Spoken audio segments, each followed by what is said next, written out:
So in this video, I'm going to be talking about tables and the relational model, and I'm going to be doing it working in a tool called dbeaver, which is what you can see on the screen at the moment. So dbeaver is a database client. It's a database client that we can use to connect to our databases. We can write and execute SQL statements, and it's a tool that you're going to be using throughout this course as well. In a coming video, we'll walk through how to get your machine set up so that you can use dbeaver as well. There's lots of other database clients that are available. What I love about dbeaver is that it's free and it works on Mac, Windows, and Linux. And it's a very nice, powerful, simple to use client with a fairly intuitive interface as well. So in this video, we're also going to be taking our first look at our sample database that we're going to be using throughout this course. The sample database is called VideoEasy, and what this database represents is a fictional DVD rental company. The database holds information that you might expect a DVD rental company would have, like information about movies, information about the inventory that's available at different stores, their customers, their sales, etc. So our VideoEasy database consists of multiple tables. And a great way to get a sense of the different tables in your database and the relationships between those tables is to look at what's called an entity relationship diagram.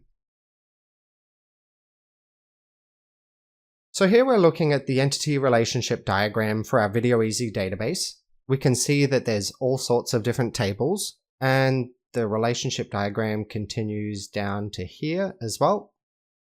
So what the diagram shows you is the different tables in our database, and it's got lines connecting the tables as well. These refer to the relationships between those tables, which I'll touch on in a little while. And it also shows you the different columns within those tables as well. So here we have the staff table, and you can see that there's a staff ID, a first name, last name, and so on. We apply what's called normalization rules to come up with a table design like this. I won't go into detail just now on how normalization rules work.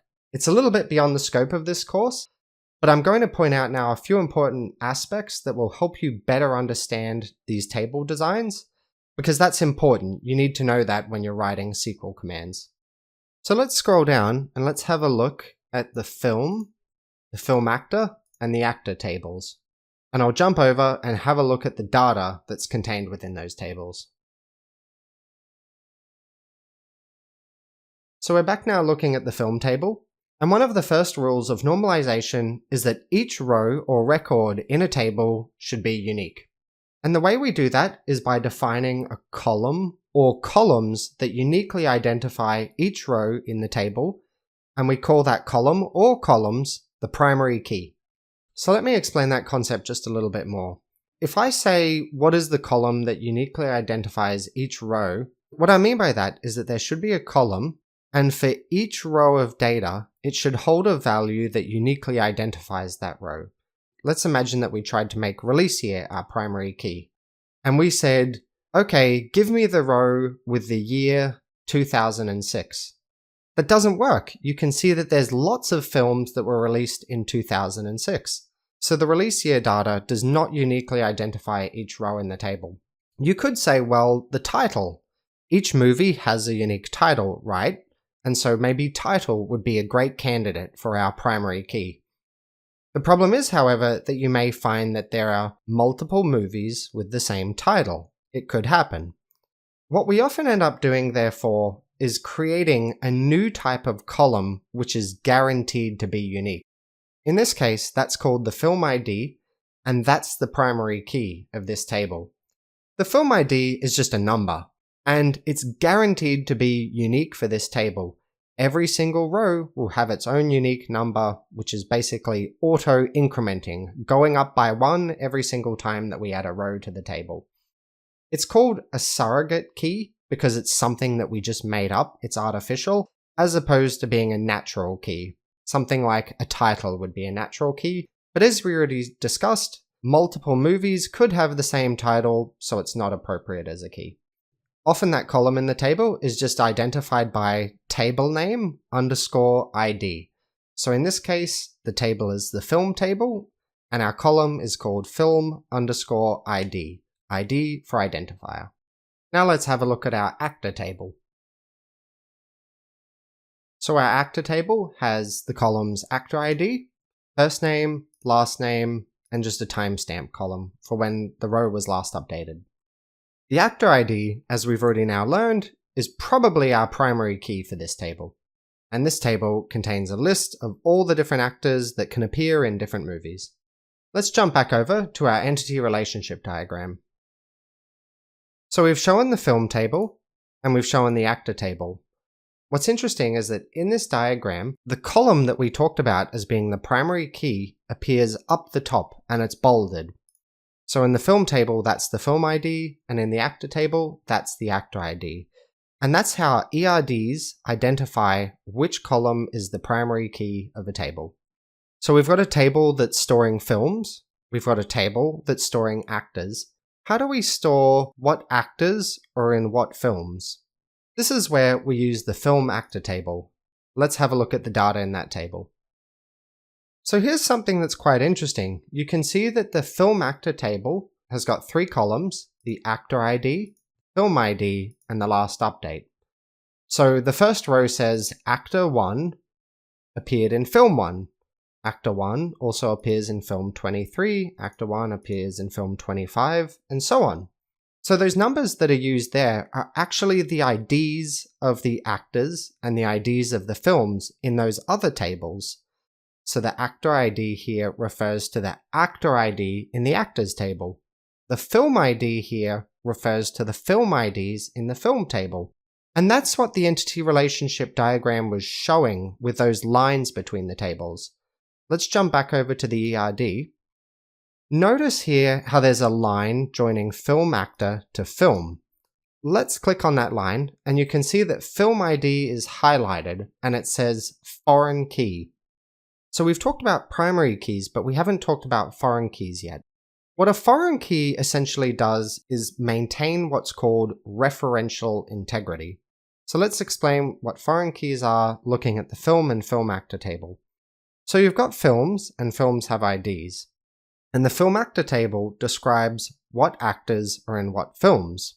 So the film actor table has to refer to film IDs, but it has to refer to valid IDs. Let's say, for example, the film actor table said actor 1 was in film 263. But what if you went to the film table and there was no film 263? That would be invalid data. So what a foreign key does is it enforces the validity of that entry. So a foreign key defined on the film actor table for the film ID column says that you can only enter a film ID that appears in the film table. You can't enter in any other number. That's similarly the case with the film actor and the actor table. There's a foreign key defined on the film actor table, and it says you're only allowed to input actor IDs for valid actors. So you're only allowed to input IDs for actors that also appear in the actor table. And both primary keys and foreign keys are known as constraints. They restrict or constrain what kind of data you're allowed to put in a table, and they make sure that the data is valid. There's other kind of constraints that can be defined on tables as well. So there's primary keys, there's foreign keys. There's also things like a not null constraint. So you could do that, for example, with the film table and with the title column. If you don't want people to ever be able to input a title that's empty or null, then you put a not null constraint on that. And there's other different types of constraints as well, which we'll talk about later in the course. So why do we do normalization? Why go to all this work of breaking up the data that we want to store into multiple different tables, and then defining relationships between those tables, setting constraints, all these sorts of things? It feels like a lot of work, doesn't it? The reason why we do it is because, for one, it minimizes redundancy. Just imagine, for example, that we wanted to store films, and we had a big film table. How would we store the actors for each film? What you could do maybe is have lots of columns on the film table. You could have a column called Actor 1, column called Actor 2, Actor 3, Actor 4, and so on. What that means though is that if you've got an actor that appears in lots of different films, that same actor is going to appear in the film table many times. The actor's first name, the actor's last name, etc. Just imagine what happens now though if the actor changes their name. What you would have to do is go through every single record in the film table and update the actor's name. You might miss some places, so there might be some places in the film table where the actor still has the old name instead of the new name, and it would be quite an annoying thing to do if the film table was very large as well. That's a lot of table updating to do. So through the process of normalization, we minimize the redundancy of data that's stored in our tables, and we ensure that the data remains consistent and error-free. At a high level, you can think of normalization as the process that helps us define the tables that we have and the structure of those tables, and you can think of constraints as being the thing that ensures that the right data is going into the tables. Both are key parts of the relational model. So now, when you come across your own database that you're working with, have a look at the tables, have a look at the entity relationship diagram, identify what are the primary keys, what are the foreign keys, and identify the relationships between those tables to help you understand how the data is stored. I should mention though that in relational databases, the data does not necessarily have to be stored in relational form. Sometimes you might just be working with a poorly designed database, and the database designer hasn't done a very good job normalizing the data. Sometimes you might find as well that the database designer has broken free of the normalization rules and implemented a slightly different design, maybe for performance reasons or for convenience reasons. So relational databases don't require that you store the data in this perfect normal form, but it's good practice.